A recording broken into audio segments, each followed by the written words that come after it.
Is conflict on the horizon? There's a lot of threats out there right now that we need to prepare for. And with the new administration taking power in the United States, a lot of foreign entities are going to try to push boundaries to see what's possible based on what they couldn't get away with before.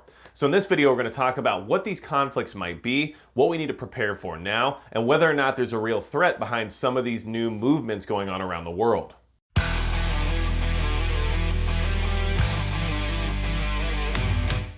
Hey everybody, it's Magic Prepper, and today we're talking about how there's new conflict on the horizon, how these new threats are something we might need to prepare for, because foreign entities are out there pushing the boundaries of what's possible based on the fact that there's new leadership here in the United States. And of course, the United States has for a long time now been the world's policeman, but every time there is an administration change, foreign entities try to see what they can get away with that they couldn't get away with before. And we see some of that happening right now, okay? So, the Council on Foreign Relations puts out a report every year saying what some of the most likely conflicts are going on around the world and what to expect here in this year. And that's something that I feel like anyone in the preparedness community should use and should utilize and should read and try to get information from, based on the fact that it's put out there for you to read for free, and it's information about what different conflicts are going on that we might need to prepare for as people in the preparedness community. So if you're preparing for foreign conflict or for something to escalate here in the near future, hit the subscribe button below, because things could happen very quickly. And if you're not at least trying to get an idea of what is going on out there, it might catch you off guard, you might be caught blindsided, and you might not be prepared for what could happen, okay? So I just want to go over a few of these threats that are happening that we need to talk about right now, so that way you have some ideas about what the Council on Foreign Relations thinks are likely to happen, as well as what is going on as of today, okay? So, first and foremost, now, their list on what's most likely to least likely is their list. This list I'm putting out here, it's just 3 different things, but they are the most likely, in my opinion, to affect us as people who are in the preparedness community, and the most likely to occur that affects the United States directly. So this is something that's very pertinent for what you need to know about. And you can go to their website, you can search it, just say, Council on Foreign Relations, Conflicts 2021, you'll find all the information that I have here for you and be able to get more information yourself so you can be better prepared.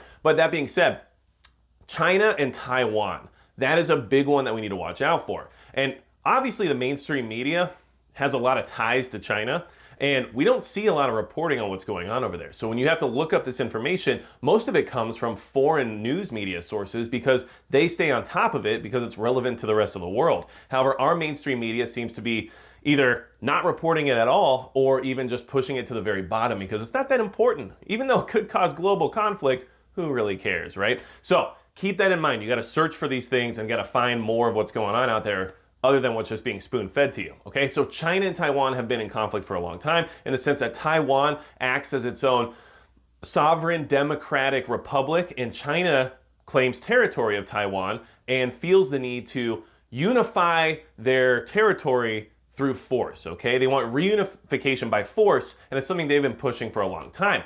Unfortunately, certain allies, including the United States, have backed Taiwan as being a sovereign country for years now, and China is constantly trying to figure out how they're going to reclaim their territory and try to build that whole empire that they want to build. Now, the people in China are being fed propaganda regularly saying reunification by force is the only way for China to move forward as a global entity, and we need our sovereignty, including islands like Taiwan, to be part of our empire in order to expand, okay? So that's how the people of China are starting to feel about it, because propaganda is pushed on them 24/7. Now, Taiwan has often said, no, we're our own country, we operate under our own rules, we are not ruled by China. So there's a lot of argument there as to who is correct and who's not, but at the end of the day, what matters is what happens geopolitically, based on who is going to ally with who in case something ever turns hot. And the reason this is a very pertinent threat and something you need to keep an eye out for is because just this past weekend, China actually encroached on Taiwan's airspace with some bombers, including 8 bombers, as well as 4 fighter jets and 1 patrol plane. And those bombers were equipped with anti-ship missiles, which we all know the South China Sea is an area of contention. Well, during that incursion, the United States had the USS Theodore Roosevelt in the US South China Sea. And China even said, we're specifically practicing for targeting aircraft carriers if need be. Okay, so keep that in mind. These things are escalating. And of course, Taiwan, after a few days, did their own military drills in response to the fact that China encroached on their territory. Now, this is something that does happen from time to time. However, the rhetoric is starting to ramp up, and China's pushing harder and harder into Taiwan to see what they can get away with and to see how this new administration we have here in the United States is going to react to it. So this could get hot very quickly because China already has issues with India as well, and that's a different story. But when it comes to United States relations, we have always backed Taiwan. We've always backed any country that seems to want to have a democratic style ideology. And of course, China does not. So in that case, they are trying to see what this new administration will let them do, and if they can peacefully reabsorb their island into their country, they're going to try to do it. But if things turn hot and they want to have a conflict with Taiwan, the big question is how the rest of the world will respond to it.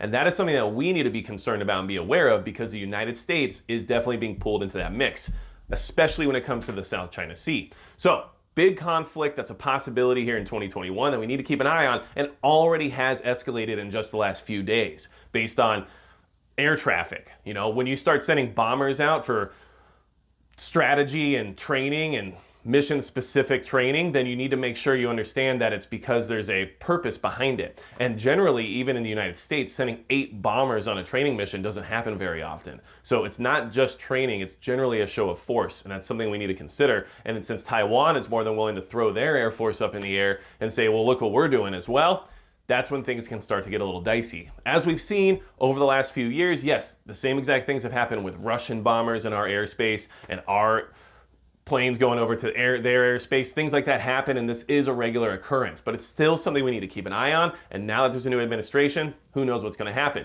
Now, moving forward from there, okay, the second threat that's actually very pertinent to preparedness, living in the United States and being worried about what's going on in 2021, and according to the Council on Foreign Relations, a big threat here on the home front that we have to be aware of is cyber attacks on the infrastructure. They have it as a very likely thing to occur. And of course, in the last few years, we've had multiple cyber attacks on our infrastructure and multiple hacks of all kind that have stolen Americans' identities and personal information and put it out there for anyone else to access if they want to. Cyber attacks on infrastructure are considered a very likely scenario to occur in 2021.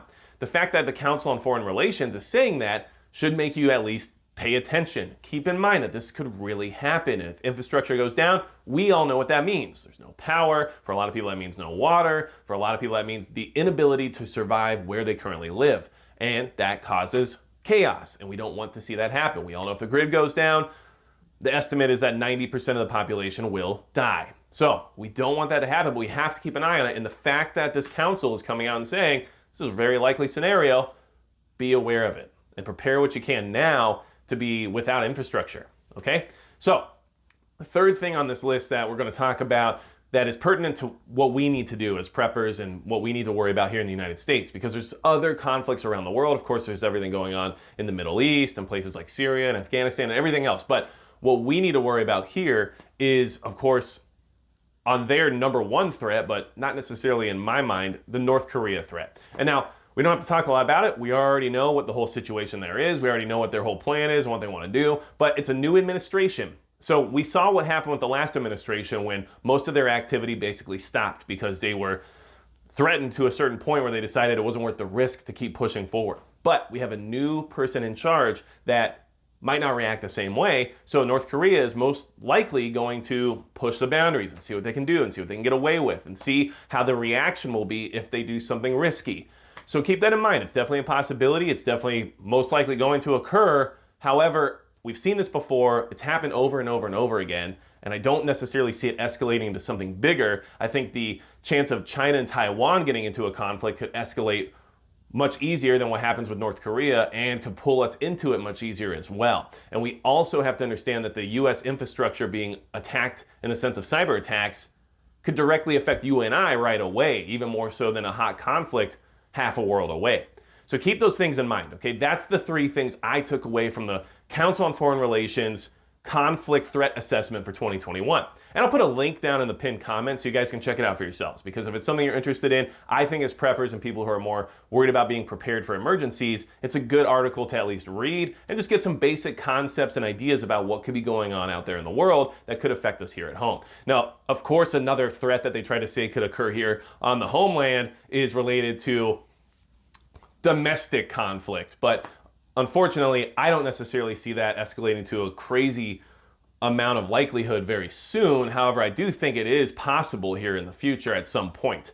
I don't necessarily see it happening as likely as some of the other things we just talked about, but it is at least on the list, which means you should at least consider it being a possibility. And even for them, it was on the less likely list of things to happen, but they at least put it out there as being something they talked about, okay? So keep these things in mind, just trying to get you more prepared and get you more well-rounded for what's going on out there in the world. And honestly, lately with the mainstream media, you have to understand things are going to change in the sense of reporting, things are going to change in the sense of propaganda, and what they're putting out there now is going to have a much more positive tone to it than what they used to put out before based on what they're trying to propagate. So, without anything else to say about the conflicts that are on the horizon and the likely threats that we need to prepare for now, that's going to be it for Magic Prep.